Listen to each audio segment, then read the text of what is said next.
Welcome to EmoNews for September 26, 2025.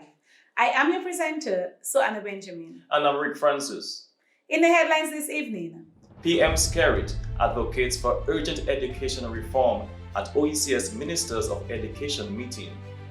President Sylvanie Burton calls for fairness and urgent action at the UN. Fatal accident in G-Meet claims life of young driver. NBD partners with Discover Dominica as premier bank sponsor. Ecuador prison clash leaves 17 dead. Former FBI Director James Comey indicted. And DFA President's Cup 2025 draw held. These stories and more coming up. World Creole Music Festival, are you ready? Dominica, I love you guys. I love you guys. Thank you so much.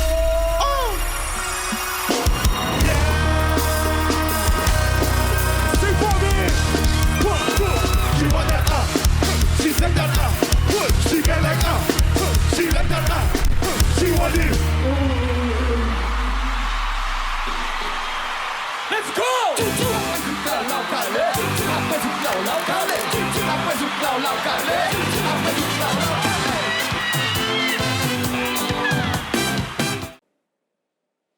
And first up in local news, the University of the West Indies, UWI Global Campus, Semester 2 of the 2024-2025 academic year hosted its inaugural ceremony at the UWI Open Campus Center.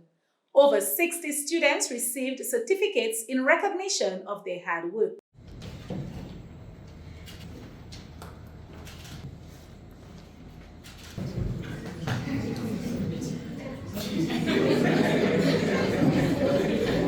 Congratulatory remarks were delivered by Corinne Williams, postgraduate representative of the UWI Global Guild of Students Dominica chapter. Heartfelt congratulations to you. It is truly a privilege to stand before you today as a postgraduate student celebrating your remarkable achievements. Each of you has reached a milestone that reflects not only intelligence and talent, but dedication and discipline. Earning honors is no small accomplishment. It represents countless hours of study, the courage to take on challenges, and determination to push forward even when the road seems difficult. You have proven that excellence is not just an accident, but the result of hard work, discipline, and a commitment to growth. Beyond certificates, medals, and applause, what truly matters is the achievement it represents. It is a foundation for your future, a sign that you have the discipline and the mindset to excel in any path that you choose. The ceremony also featured a delightful musical interlude by Jody Johnson.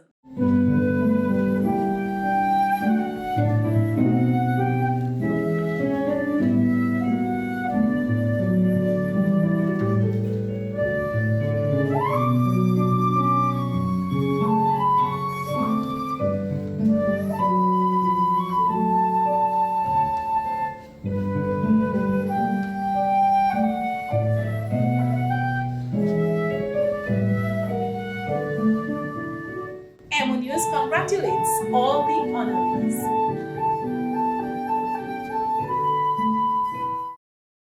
At the Discover Dominica weekly press conference, the National Bank of Dominica, NBD, proudly announced its long-term partnership with Discover Dominica, officially becoming the premier bank sponsor of the World Creole Music Festival and all of Dominica's signature cultural events.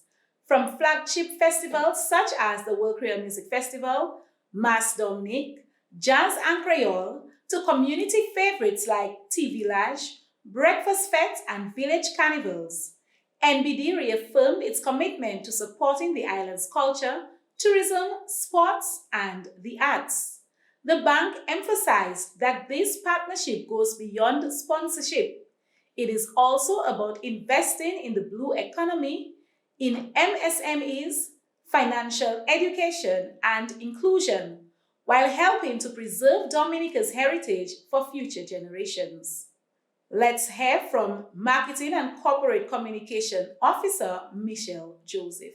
NBD is ecstatic and proud to present that we are the premier bank sponsor of the 2025 edition of the World Creole Music Festival, the Jubilee edition, the 25th edition, and we were also proud to announce that this partnership goes beyond World Creole Music Festival. We are now a confirmed partner with the Discover Dominica Authority for World Creole Music Festival, Mass Dominic, Jazz and Creole, that's our signature events, as well as all other associated DDA events to include Community Carnival, Breakfast Fete, Watu, T Village Creole. Everywhere that you will see DDA, you will see the National Bank of Dominica Limited. In other news, the 2025 Right to Kubili Virtual Literary Festival has successfully concluded, a vibrant week-long celebration of Dominican and Caribbean creativity, drawing on astounding 70-plus Dominican writers from around the world. The festival's unique programming ranged from dynamic panel discussions to intimate author interviews, showcasing the power and future of storytelling in an evolving literary landscape. The festival was organized and executed as a collaboration of some of Dominica's prominent writing associations, Whitey Kubili Writers, Piton Noir Collective, Nature Isle Literary Festival, and Dominice Poetic Circle. The festival's primary media sponsor was TDN Network. This year's festival brought together emerging and established voices who submitted excerpts of their work, participated in crucial conversations on the future of literature, and engaged in writer workshops designed to inspire and equip the next generation of authors. The festival's primary stage was the Right to Kubili YouTube channel, where audiences worldwide tuned in to enjoy the full range of programs, and where the rich archive of festival content remains available for ongoing viewing. The celebration culminated in a 6-hour live-streamed finale featuring a dynamic mix of live hosts, DJ sets, open mic sessions, author interviews, panel discussions, and special presentations, a fitting end to a week celebrating both tradition and innovation in literary arts.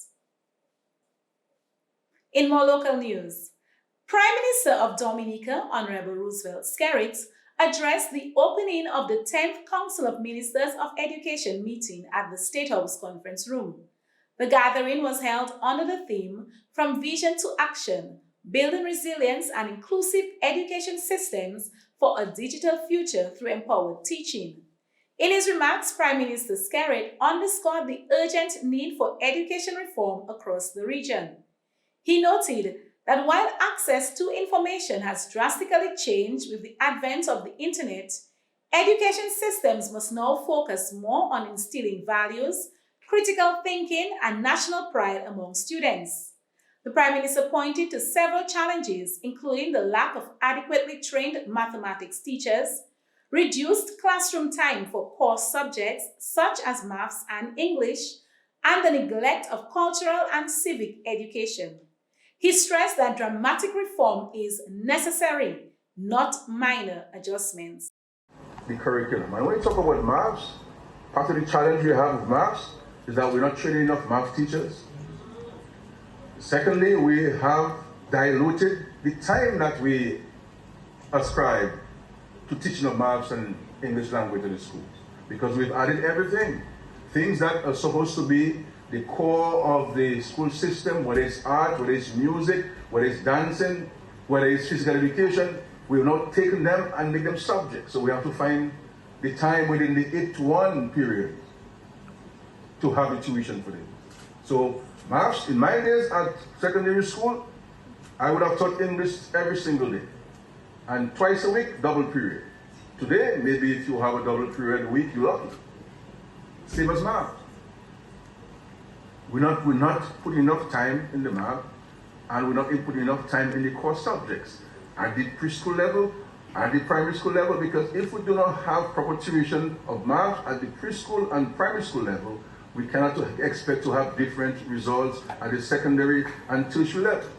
Prime Minister Skerrit also raised concerns about tertiary education in the OECS, stating that while there are more university graduates today than in previous decades, many institutions focus on exams and revenue rather than equipping students with analytical and practical skills for the modern workforce. He called on all stakeholders, not just ministers of education or governments, but every citizen, to contribute to meaningful reform. The Prime Minister expressed hope that the Council's deliberations would produce a clear roadmap for education reform in the OECS, one that will better prepare future generations to meet the demands of a rapidly changing world. And so we have a vicious cycle. And then what happens? People come with degrees and people come with their 6 ones and 8 and 10 ones and 12 ones. And they may not be able to find a job in the OECS, and they get frustrated, and rightly so, because they studied the wrong thing at the wrong time. And so we have serious gaps in our OECS countries in terms of skills. But we have an oversupply of academic skills. We have a challenge. But we all know the solution to it, and that is important. When you know you have solved half of the problem, the question is, what do we do with the knowledge that we have in terms of transformation? I wish you so much success in the discussions today. And President of Dominica, Her Excellency Sylvanie Burton, delivered a compelling address at the United Nations, warning that persistent poverty, hunger, displacement, instability, and war continue to define the global landscape. She stressed that small island developing states are paying the highest price for a climate crisis and debt burdens they did not create. Growing hunger, displacement, instability, and war. Nations on the front lines of climate change, enduring the worst impacts and debt crises, not of their own making, but a price they pay for the excesses of others. Unfortunately, this is not fiction, but our shared reality. If we as the United Nations do not confront this duality, this inequality, we will write a catastrophe of our own. It bears restating that the UN was created 80 years ago to prevent wars, to promote peace and international cooperation based on ideals of mutual respect, human rights, and the rule of law. It has championed multilateralism, recognizing that no one country has the answer for the world's problem, that the world is interconnected, and to maintain peace, we should operate a rules-based and not power-based approach. A Tale of Two Cities portrayed a society where the powerful live in luxury and the oppressed suffer in silence.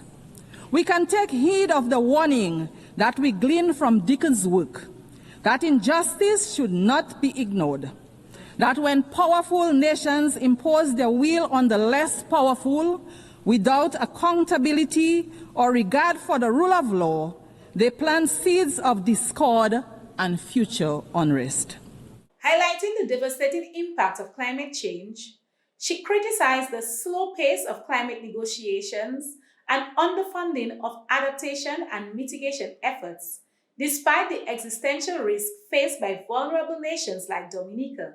She also condemned ongoing conflicts, violence, and indiscriminate loss of life, insisting that the Caribbean is a zone of peace with no place for war. On Haiti, President Burton reaffirmed Dominica's solidarity with its CARICOM sister state and supported a Haitian-led transition process.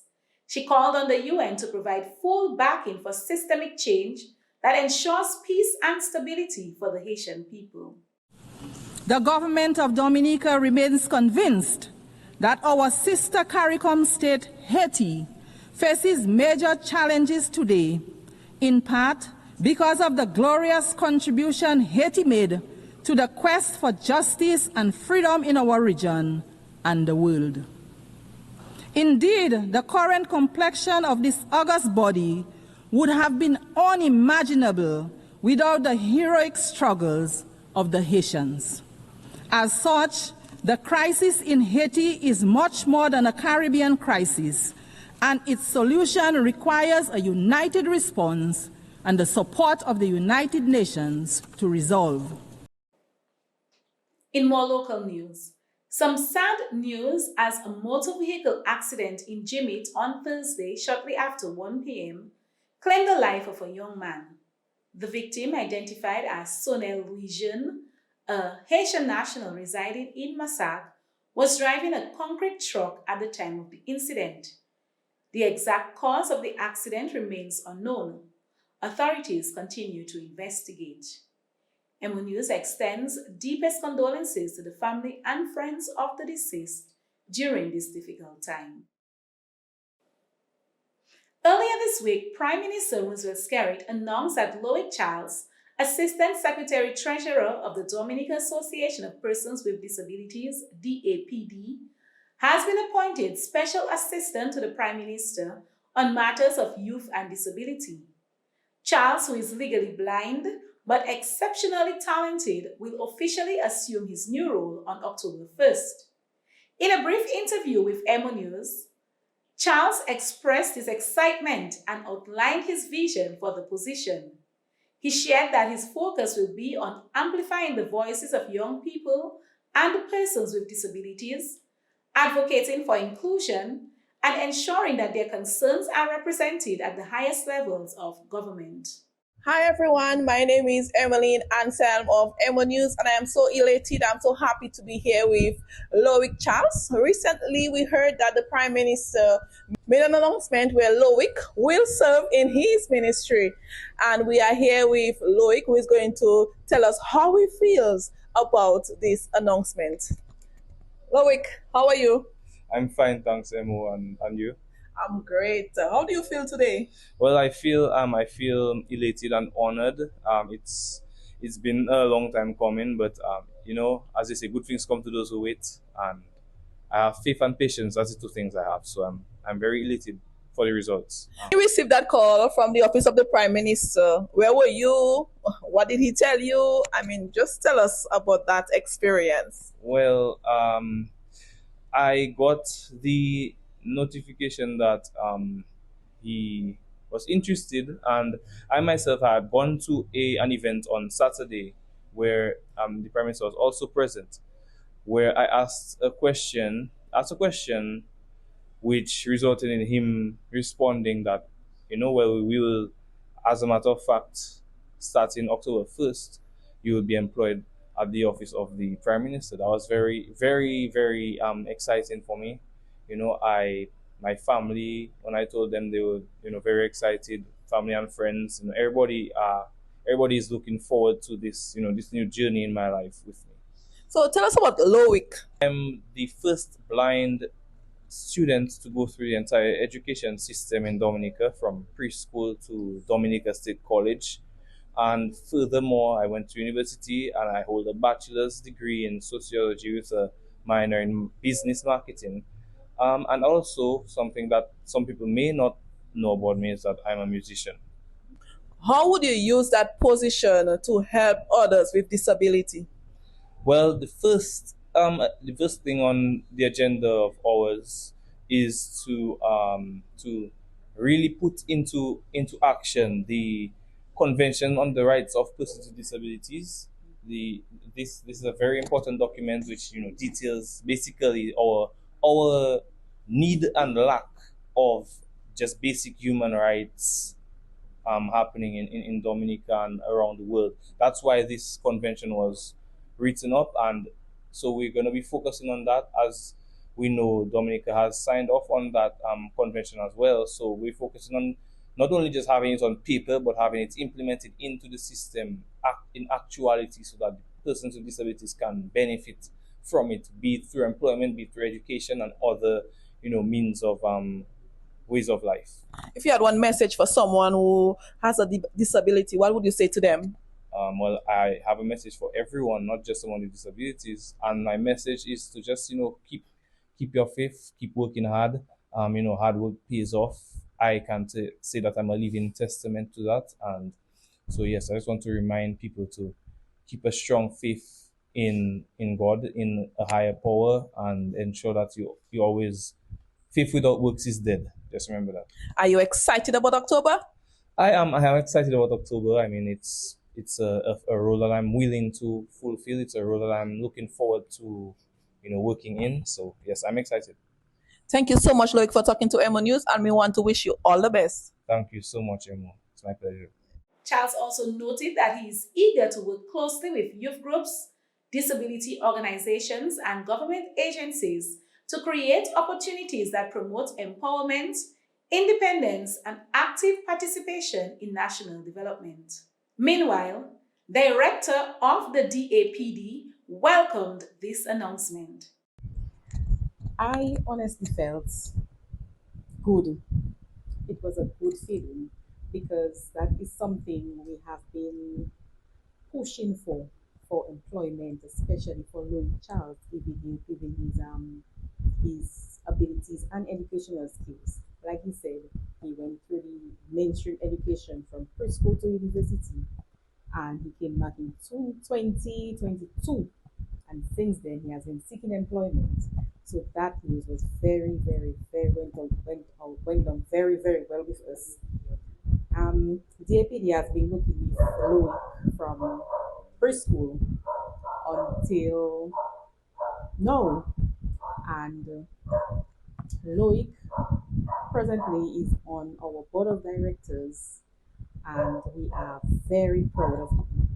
So DAPD advocacy work from since 1983 is paying off, and I welcome DAPD welcomes the news that somebody with a disability is employed in the public sector, because employment is one of our key areas in our 5-year development plans, and that is what we are pushing for more people with disabilities to be employed, and that is a start, and I hope that more people with disabilities get employed so they can be as independent as they can be. In more news, the Ministry of Labour, Public Service Reform, Social Partnership and Small Business Development is hosting a Creole attire and accessories exhibition and sales. The event takes place downstairs government headquarters from 9 a.m. to 5 p.m. and will continue every Friday. The exhibition celebrates Dominica's rich cultural heritage by showcasing both traditional and contemporary Creole clothing and accessories. It also supports local talent and small businesses by providing a platform for designers and artisans to display and sell their creations. Visitors can explore a wide range of exhibits, including Madras fabric attire and modern Creole-inspired designs such as brooches, fascinators, clutches, bags, hats, jewelry, and footwear. Each Friday, food vendors will offer a variety of locally made delicacies. This event is a vibrant blend of cultural pride and economic empowerment, promoting Dominica's heritage while uplifting the creative industry. And finally, in local news, it was an exciting atmosphere on Thursday in the community of Eggleston as 16 housing units were given to residents under the Modern Resilient Housing Program. Minister for Housing, Honorable Melissa Popon-Skerrit, said that in spite of the challenges, her government persisted, and this persistence is what has made this project possible. Beneficiaries expressed their immense gratitude for such a gift, which will no doubt improve their lives. And now for regional news. News out of St. Lucia. The Cabinet of Ministers has granted approval for the permanent establishment of non-established public sector employees, often referred to as wage employees, fulfilling a central commitment made in the 2025-2026 budget. Under the Cabinet's decision, this policy will apply to employees who have completed at least 2 years of continuous service. Once implemented, Approximately 1,288 workers across government ministries, departments, and agencies are expected to benefit. For many years, these workers have served the government of St. Lucia without the security of permanent status. With the approval, they will gain greater job security, recognition, and stability. Permanent status will also make it easier for workers to access loans, qualify for mortgages, and plan confidently for their family's future.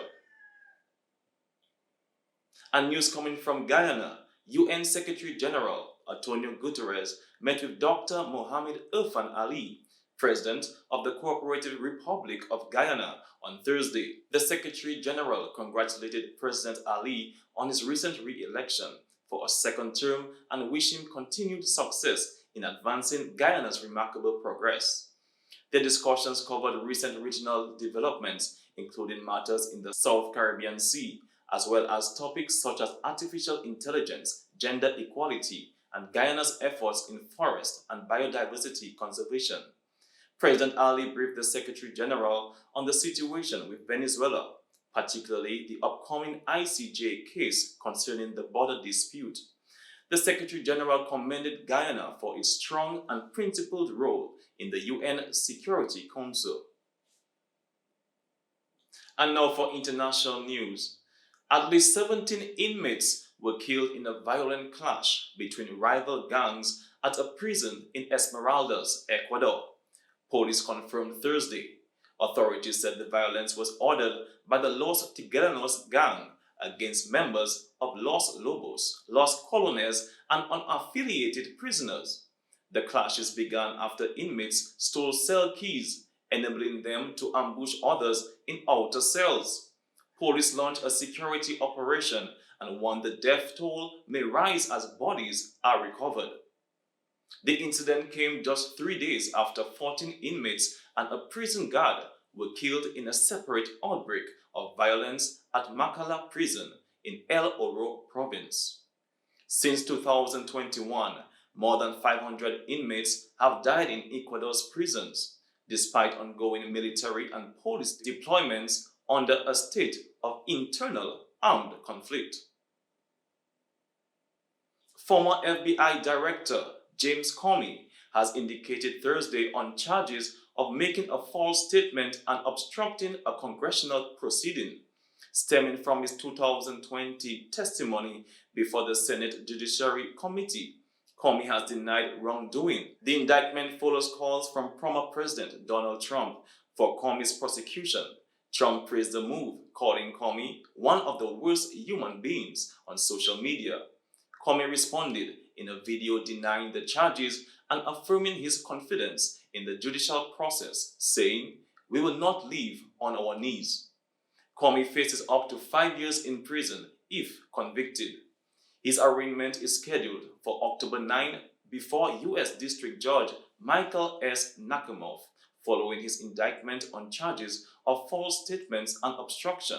Former FBI Director James Comey declared his innocence and expressed confidence in the U.S. judicial system. In a video message posted on Instagram, Comey had this to say. My family and I have known for years that there are costs to standing up to Donald Trump, but we couldn't imagine ourselves living any other way.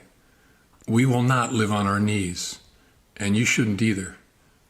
Somebody that I love dearly recently said that fear is the tool of a tyrant, and she's right. But I'm not afraid, and I hope you're not either. I hope instead you are engaged, you are paying attention, and you will vote like your beloved country depends upon it, which it does.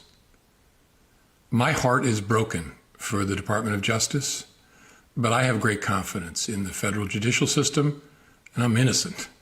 So let's have a trial and keep the faith. And with that story, that's the end of international news. Stay tuned for the sports segment after this short message. 5 chances, 2 draws a week. Endless excitement. This is not just a game, it's your game. Match 5.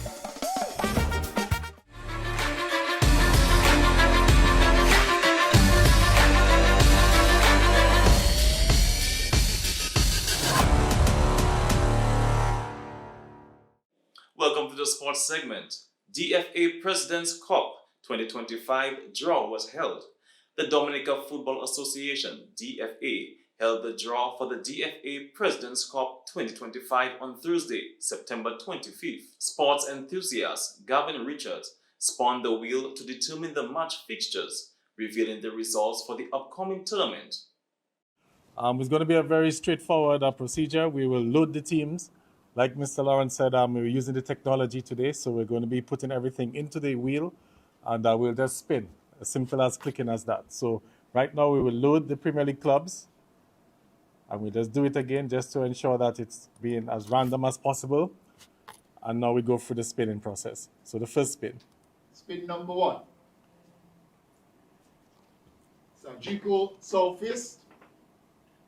Sajiko Southeast. And we spin again.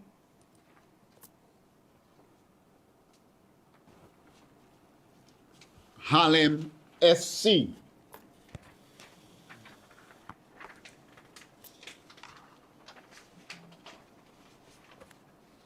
This time we have Roosevelt Skerrit Bombers FC. Team number Central Cooperative Credit Union Dublin Limited FC.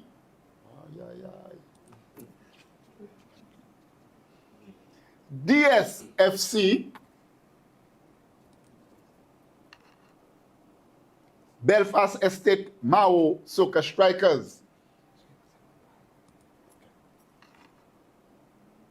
Petro Caribe Point Michel FC. We'll see Valvoline United. That's it? Yes. Also in sports, just months after stepping down as head coach of New Zealand's men's cricket team, Gary Stead is returning to the Black Cap setup in a high-performance coaching role. Announced by New Zealand's cricket, Stead, 53, will support player and coach development as well as high-performance programs. His role will involve an average of 3 days a week, providing expertise to national and domestic coaches, players, and staff. Stead's association with New Zealand's cricket spans 34 years, including 5 tests played in 1999. He expressed enthusiasm about continuing to contribute to the sport, saying, "New Zealand cricket's very much been at my heart for the past 30-odd years. If I can pass on some of my skills and experiences, that would be really satisfying." NZC Chief High Performance Officer Daryl Gibson praised Stead's passion and experience, noting it would benefit the wider cricket network and enhance performance at the national level. And the Dominica Cricket Association, together with Central Cooperative Credit Union, announces upcoming matches this weekend. Let's take a listen. The Dominica Cricket Association Central Cooperative Credit Union 2025 Intermediate League continues this weekend. Saturday, September 27th, it's a triple header. KFC Summits versus Jungle Bay Gallia Hurricanes at the Geneva Playing Field, Dublin versus Starlights at the Botanic Gardens, and the DCA Emerald Stars versus Gladiators at Benjamin's Park. On Sunday, September 28th, DCA Emerald Stars versus Kalinago Blasters at the Botanic Gardens, and Police Sports Club versus Najiko Northern Stars at Benjamin's Park. It's a fun-filled weekend with exciting cricket action. All matches begin at 10 a.m. And that's all for the sports segment. Stay tuned for the weather report from the Dominica Meteorological Service after this short break.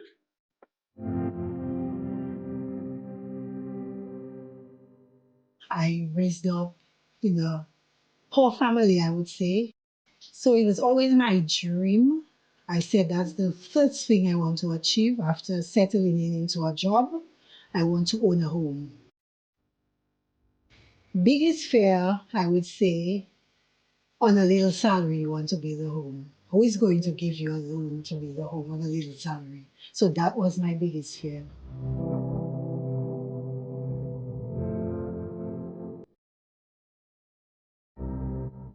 I went to NBD to get something done, not thinking of going to do a mortgage with NBD. And surprisingly, the person I met was an old friend. She listens. She gets into your story, and I could not resist. I just had to go with NBD.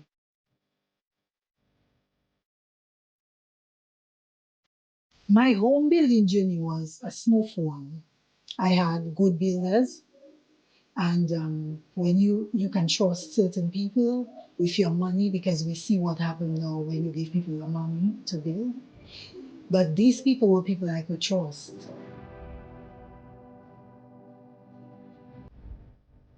Hug me, hug me. We did this. And I was like, I was so happy. I was just thankful. So getting in here to sign while I was teary, I was happy. It may not be a mansion, but it's comfort for you. And I was just so happy. Just putting on that light, I was just happy. To come in there and watch what they did, I was overjoyed. I am Lynn Bellot and I am a homeowner. If I can do it, you can do it too. Start your journey today with NBD.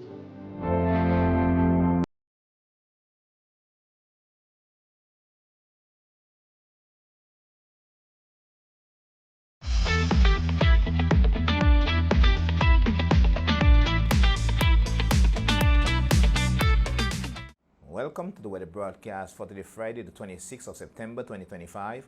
From our studios in Jimit, I'm your presenter, Marshall Alexander.